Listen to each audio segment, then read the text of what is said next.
Okay, now let's look at our last example for our Metasploit basics, and then we can move on to actually penetration testing our targets. So we want to use a tool called MSF Venom. We're going to build a standalone payload in this example. So MSF Venom is an encapsulation of two different Metasploit tools. If we go to user share Metasploit-framework again, you can see our Metasploit tools, like here's MSF Update, MSF Console, MSF CLI, so here's MSF Venom, and we also see MSF Payload and MSF Encode.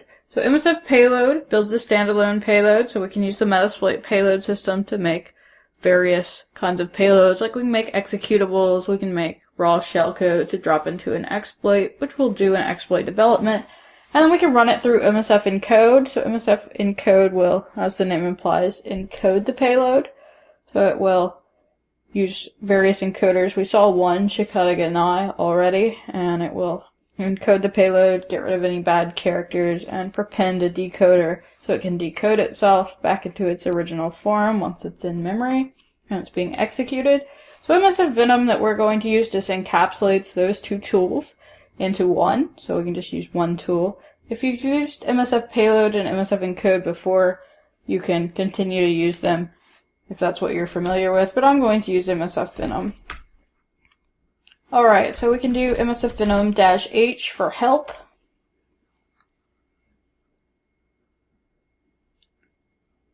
And that will show us our help momentarily. There we go. So we're not going to use all of these here. We're going to see MSF Venom a few times in this class. We will use it for making shellcode in exploit development, and we will use it a few other times. It may be helpful in our pen test. We may find some places we might want to upload something, for instance, and we may also use it during avoiding antivirus. So a few different times it'll come up. Space and bad characters, for instance, we'll use those during exploit development. We need to fit in a certain amount of space in memory, and there'll be bad characters we need to avoid based on what protocol we're talking to. Those may vary. We can set a specific encoder, like that Shikata encoder. We don't need that here. We're just going to do a very simple example of making a malicious executable. Kind of ran off the screen here. At the top we have -p for the payload, so we can set a specific payload. We can also list out the payloads with -l. And there's some other options as well, like -o will show us the options. -x, we can actually put it inside of another executable, so we can put our payload inside of an executable. Use it along with this -k option, which will put the payload in a separate thread. So if the user runs this executable, it'll look like the original one. It'll still function normally, but it'll have this extra functionality of our payload. So it'll be useful for making a Trojan. So we may see that later on. Alright, so let's do, for our example, I want to set the payload as Windows Meterpreter reverse TCP. So that is the default payload for most of our Windows exploits. So if you don't set a payload on a Windows exploit, this is probably what you'll get. So we want -p Windows/Meterpreter/reverse_TCP. Again, Meterpreter is Metasploit's special payload, so it has additional functionality on top of just a regular command shell. We will use it extensively in this class, but we haven't really seen it yet. We need -o for the options. Again, we haven't seen this one, so we're not sure what the options are going to be. Give it a second to load. Just going to have to ask on the fly. Alright, so usual suspects for reverse payload, lhost and lport. We need to tell it who to call back to. And like MSF CLI, we want to specify our options like this. So we would say lhost equals, and then the IP address of Kali. You can use an ipconfig to find out if you need to. Make sure your IP addresses are correct. If they are not, then we will have some problems. So lhost equals IP address of Kali, and you can also change lport as well from the default 4444. Any available port will work. So now we need the format, so that's going to be -f if we come back up here. -f for format. And it says we can do a --help-formats. to find out what our available formats are. So --help-formats.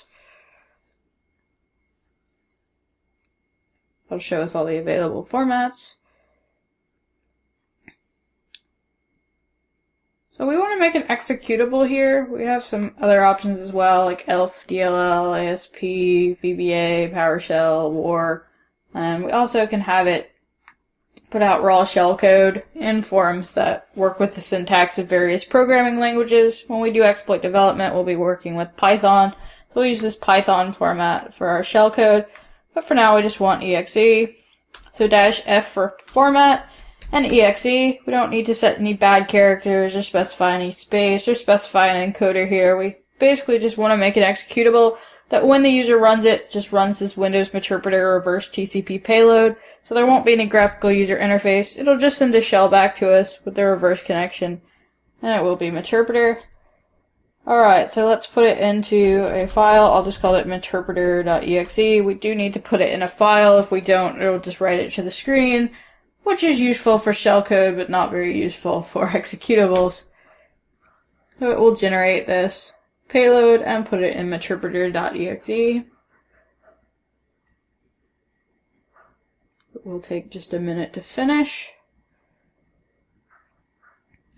And it complains that we didn't set a platform, but it grabs Windows from the payload. Same way with the architecture, it just grabs x86, and it doesn't have any encoders, but it doesn't need an encoder, so it doesn't matter. So what I want to do is copy this file to var www. That is the default location where the Apache web server serves pages from. So that just copies that file there. We do need to make sure the Apache web server is started. It does not start up by default when you turn on Kali. So we would do service Apache 2 and then start. Mine's already running. Yours may not be. So then if we come over to XP, we in this case, we're just going to download the file. We're going to play the user. So we will, when we do social engineering, look at other ways of getting a user to run something on our behalf. So let's not run it just yet. We actually need to do something on the Kali side first. So far, when we've run our exploits either in MSF console or MSF CLI, actually the first thing it does after we type exploit, or big E in the case of MSF CLI, is it sets up a payload handler based on whatever payload we chose. So we've tried a bind shell and a reverse shell, so it sets up different handlers based on what payload we choose. But here with MSF Venom, we're not going to have a payload handler set up automatically. So if we just go ahead and run that on the XP system, it'll run just fine. There's nothing to catch it. Over here on the Kali side, there's no port listening for a Meterpreter connection. So we can't just use netcat like we did during our Linux section, because netcat's not going to know how to finish the staged payload, as well as it's not going to know how to speak Meterpreter. So we are actually going to have to use Metasploit. So let's start up MSF console, and we're going to use a special module called multi/handler that is specifically designed to deal with this particular problem of catching incoming payloads that need a handler that were launched outside of the framework. So in this case, we used MSF Venom to create a standalone executable, and we just need a handler to deal with its payload. So multi-handler will be ideal for that. So as usual, MSF console takes a little while to start. If you add more memory to your VM, it will be a bit faster. So if you have that resource available, I encourage you to take advantage of it. So you won't have to sit here like me. There we go. So different ASCII art this time. We do an info on multi/handler. Its full name is exploit/multi/handler, but we can drop off the first part as usual. So this module is a stub that provides all the features of the Metasploit payload system to exploits that have been launched outside of the framework. That's exactly what we need. Some way to handle our payload. So let's use multi/handler.